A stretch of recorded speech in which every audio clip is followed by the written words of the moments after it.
শীতকালে ফরিদপুরের ঐতিহ্যবাহী পিঠা হচ্ছে ভিজানো পিঠা বা দুধ চিতই। আমাদের আঞ্চলিক ভাষায় আমরা বলি ভিজানো পিঠা। তো আমরা দুপুরের দিকেই হচ্ছে চাল কুটতে চলে গেলাম ঢেঁকিতে।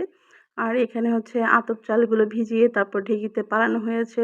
আর আমার কাছে আমার কাছে কি সবাই বলে গ্রামের মানুষেরা যে মেশিনে যে চাল গুঁড়া করা হয় ওইটা দিয়ে ভিজানো পিঠা ভালো হয় না, ভালো মতো ভিজে না। এইজন্য হচ্ছে ঢেঁকিতে পাড়াইয়া কুটলেই সেই পিঠাগুলা ভালো হয়। আর আজকে এই ভিজানো পিঠার সাথে গরুর মাংসও থাকবে। কারণ ভিজানো পিঠা তো ভিজানো হবেই, তার সাথে কিছু শুকনা পিঠাও খাওয়া হবে গরুর মাংস দিয়ে। আর আজকে সব বাটা মসলা রান্না করা হচ্ছে। মরিচের গুঁড়া থেকে শুরু করে সবকিছু একদম বাটা। আর মাংসটা একটু হাড় চর্বি সহ ছিল, তো এটাকে ভালো করে মেখে নিলাম হাত দিয়ে। তেল দিয়ে দিলাম, লবণ দিয়ে দিলাম, পরিমাণ মতো যত মসলা আছে সবগুলো দিয়ে তারপর হচ্ছে রান্না করব। আর আমি একটু হাত ধোয়ার পানি চেয়েছিলাম। আমার মা কি করছে, গপ করে অনেকটা পানি ঢেলে দিয়েছে। এইজন্য মানে মাংসতে কষানোর আগেই বা চুলায় বসানোর আগেই একটু পানি বেশি পড়ে গেছে বলা যায়। এটা যাই হোক, রান্না তো রান্নাই, বেশি পড়ে গেলে অতটা অসুবিধা নাই, খাওয়া তো হবেই। আর এখন হচ্ছে তো চুলায় উঠাই দিলাম। এখন জাস্ট মাংসটা কষিয়ে নিব। আর রান্না করে নেওয়ার পরে হচ্ছে পিঠাটা তৈরি করব।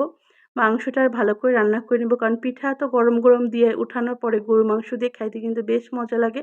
অন্যান্য অঞ্চলে এই চিতই পিঠাটা ভর্তা দিয়েই বেশি খায়, বাট আমাদের ফরিদপুরে এটা একদম ঐতিহ্যবাহী ট্র্যাডিশনাল ফুড বলা যায়। গরুর মাংস চিতই পিঠা এটা প্রত্যেকটা মানুষের পছন্দের একটা খাবার। আপনি যদি সেখানে বেড়াতে যান, অন্য কিছু রান্না করুক বা না করুক, তারা কিন্তু একটু গরুর মাংস রান্না করবে, চিতই পিঠা বানাবে। আর শীতের দিনে গেলে এই ভিজানো পিঠাটা মাস্ট বি। খেজুরের রসের মধ্যে দুধ দিয়ে ভিজাবি। এটা সবাই মানে সবাই তো দুধ চিতই বলে, বাট আমাদের এলাকায় আঞ্চলিক ভাষায় বলে ভিজানো পিঠা। এই ভিজানো পিঠাটা থাকবেই। গরুর মাংসটা রান্না হয়ে গেছে। এখন জাস্ট ভিজানো পিঠাটার রসটা রেডি করে নিচ্ছে। তারপরে হচ্ছে পিঠার চুলায় দিবে। আর রসের মধ্যে একদম খাঁটি খেজুরের গুড় দেয়া হয়েছে। খেজুরের গুড়টা দিয়ে জাল করার সময় এমন করে গন্ধ বের হইতেছিল, কি যে ভালো লাগতেছিল স্মেলটা খেজুরের। আমরা তো বাজারে বিভিন্ন ধরনের ভেজাল খেজুরের গুড় পাই, বাট আমাদের বাড়িতে একদম খাঁটি খেজুরের গুড় ছিল। এটা খুব সুন্দর একটা স্মেল দিচ্ছিল। তার সাথে গরম পানি করে নিল পিঠার গোলাটা তৈরি করতে। আর পিঠার গোলাটা তৈরি হওয়ার পরে ছাঁচের মধ্যে হচ্ছে পিঠাগুলা দিয়ে দিল। আর এই ছাঁচে হচ্ছে এক করে চিতই পিঠা দিয়ে তারপর ঢাকনা দিয়ে ঢেকে উঠিয়ে নিবে। আমি এই চিতই পিঠাটা না ভালো মতো বানাতে পারি না। ভালো মতো কি, আমার না হয়ই না। আমি মানে অন্যান্য পিঠা মোটামুটি ভালো একটু পারি। বাট চিতই পিঠাটা বানাইতে গেলে কেমন যেন হয়ে যায়। তবে আমার মা মাশাআল্লাহ অনেক সুন্দর চিতই পিঠা বানাইতে পারে। এই যে একদম ফুলকো চিতই পিঠা হয়ে গেছে। সাথে প্লেটে গরুর মাংস নিয়ে নিলাম। আমরা সবাই মানে আমরা ভাই-বোন সবাই রান্নাঘরে বসেই খেয়ে নিচ্ছিলাম। কারণ গরম চিতই পিঠা তার সাথে হচ্ছে গরুর মাংস। এটার টেস্ট শুধু ফরিদপুরের লোকজনই বুঝবে। অন্য কোথাকার মানুষ ওরকম ভালো বুঝতে পারবে না। তো চিতই পিঠার সাথে গরুর মাংস দিয়ে এক করে খেয়ে, আর এগুলা মানে সবাই পেট ভরে গেলে তারপরে হচ্ছে ভিজানো পিঠার জন্য পিঠা দিবে। কারণ দুধ আর রসটা হচ্ছে আগেই রেডি করে ফেলছে।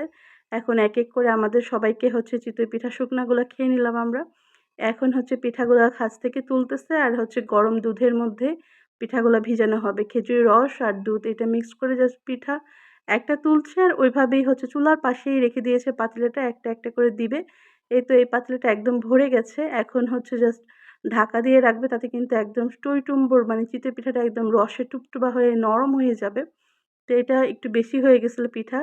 তো এখন আরও কিছুটা এটার মধ্যে দুধ এড করবে। আর এটা পরের দিন সকালবেলা হচ্ছে বেড়ে নিয়েছিলাম একটা খাওয়ার জন্য। কত নরম হয়েছে দেখুন ভিডিওতে। আজকের মতো ভিডিওটা এই পর্যন্তই রাখছি। সবাই ভালো থাকবেন, সুস্থ থাকবেন। আবার কথা হবে নেক্সট ভিডিওতে। আল্লাহ হাফেজ, টাটা, টেক কেয়ার।